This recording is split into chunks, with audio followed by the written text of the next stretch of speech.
Hello, and I'm Dennis Warden. We're here in the Smart and Connection series where the applications and the experts speak.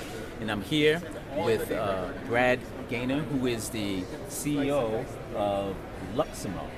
And he has a very interesting solution that deals with IoT security, and that's what we're after and we're looking at this time. How do you secure the IoT devices and software that's going to be out there in the world?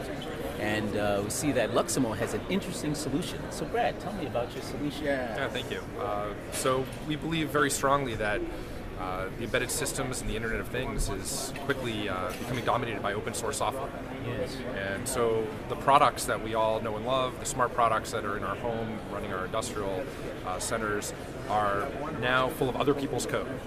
And that requires a new approach to securing the applications in these devices.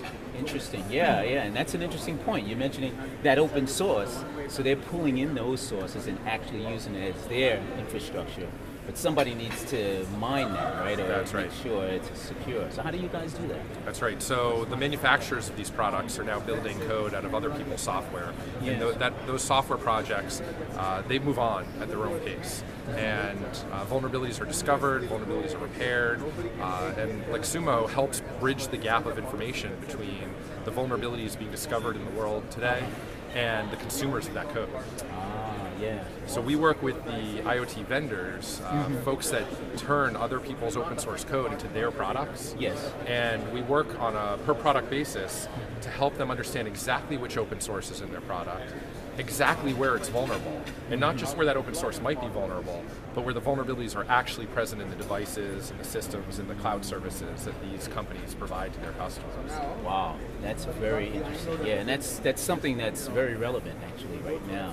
So yeah, maybe you can show me how it works. You know, as far as smart connections, we like to see the application speak, and it looks like you do have a demo here. So why don't we take a look?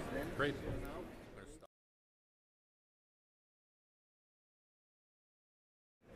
When we scan a product, we detect the open source code that's inside of the bill. Up here you'll see a number of filters for the packages that we've discovered, and you can filter for those packages that have vulnerabilities as detected by the system. We're tailored to have very few, if any, in many cases no false positives. This keeps the noise down in the results so that developers are really encouraged to focus on problems and don't get frustrated with the platform. There are also some warning cases where it's not straightforward for the analytics to say with certainty whether or not the vulnerability is present or just likely to be present. And so these fall into the warning category. Low-risk packages are those that do not have open source vulnerabilities, so developers can turn their attention elsewhere. For each of the packages, we identify the version and the vulnerabilities that affect them. For each of the vulnerabilities that affect this software, we produce vulnerability cards.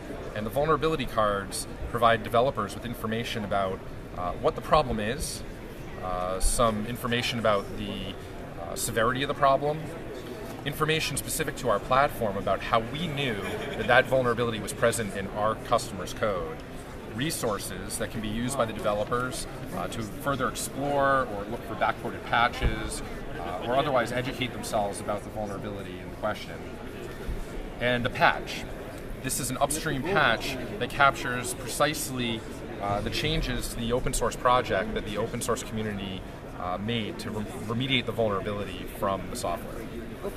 Developers can use this, and at a glance they can understand the scope and the impact of the change, and they can queue up hotfixes without having to upgrade major software components of their platform. In an embedded context, this helps with turnaround for closing bugs. Alternatively, developers can look at the patches and decide that they want to queue an upgrade for a later release cycle.